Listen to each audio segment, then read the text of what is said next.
नमस्कार दोस्तों, आपका स्वागत है हमारे YouTube चैनल पर। वीडियो अच्छी लगे तो लाइक और कमेंट और सब्सक्राइब करना ना भूलें। आज आपको बाटा की कंपनी के इतिहास के बारे में जानकारी दे कि कंपनी विदेशी है या देशी है। चलो शुरू करते हैं।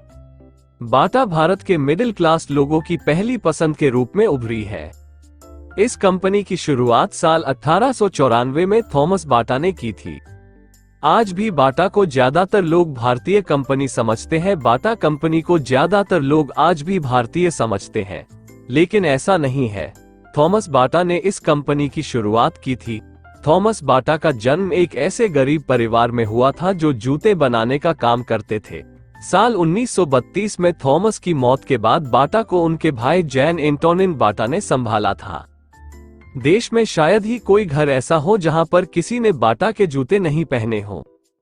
बाटा कंपनी आज भी भारतीयों के लिए उनकी पहचान बनी हुई है, लेकिन बहुत कम लोगों को पता होगा कि बाटा एक भारतीय ब्रांड नहीं है। लेकिन भारतीयों को बाटा ब्रांड से देसी वाली फीलिंग आती है। बाटा ने काफी उतार चढ़ाव देखे हैं। कई बार कंपनी बंद होने की कगार पर पहुंची, लेकिन फिर उठ खड़ी हुई।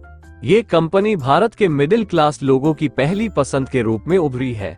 कई लोग तो बाटा शू कंपनी को भारतीय कंपनी ही समझते हैं, लेकिन ये कंपनी एक एमएनसी कंपनी है।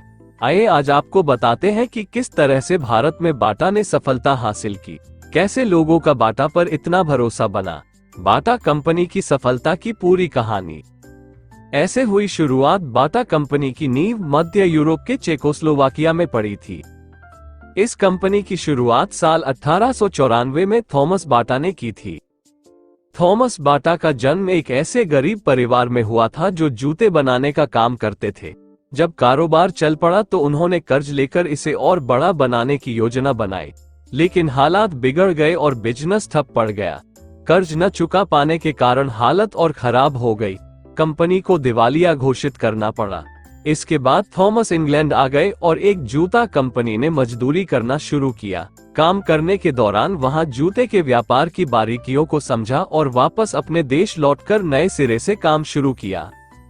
दूसरे देशों में खोले स्टोर। इस बार बिजनेस चल पड़ा और थॉमस ने व्यापार बढ़ाने के लिए दूसरे देशों में भी स्टोर खोलने शुरू किए।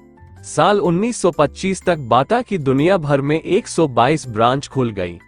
अब बाटा जूतों के साथ मोजे और टायर भी बनाने लगी थी। देखते ही देखते एक कंपनी बाटा ग्रुप में तब्दील हो गई थी। भारत में बाटा की कहानी काफी दिलचस्प है। 1920 के दशक में थॉमस बाटा ब्रिटिश भारत दौरे पर थे। इस दौरान उन्होंने देखा बहुत सारे भारतीय नंगे पैर चल रहे हैं। इससे उन्हें आइडिया आया और अपने व्यापार के लिए सही अवसर के रूप में देखा। साल 1931 में उन्होंने बाटा शू कंपनी प्राइवेट लिमिटेड की शुरुआत की थी। साल 1932 में थॉमस की मौत के बाद बाटा को उनके भाई जैन एंटोनिन बाटा ने संभाला था। भारत में अच्छा रिस्पांस मिलने पर उन्होंने साल 1937 में कोलकाता के पास भाटनागर में बड़ी इकाई शुरू की थी। बाटा इंडिया के भारत में 1500 से ज्यादा स्टोर है। आज भी बाटा भारत में भरोसे का प्रतीक बनी हुई है। ऐसे बना पसंदीदा ब्रांड। आजाद भारत में बाटा एक देसी ब्रांड बनकर उभरा। अखबारों और मैगजीन्स में बाटा के विज्ञापन छपते रहते थे। बाटा का मुख्य काम लोगों को जूते चप्पलों की आदत डलवाना था।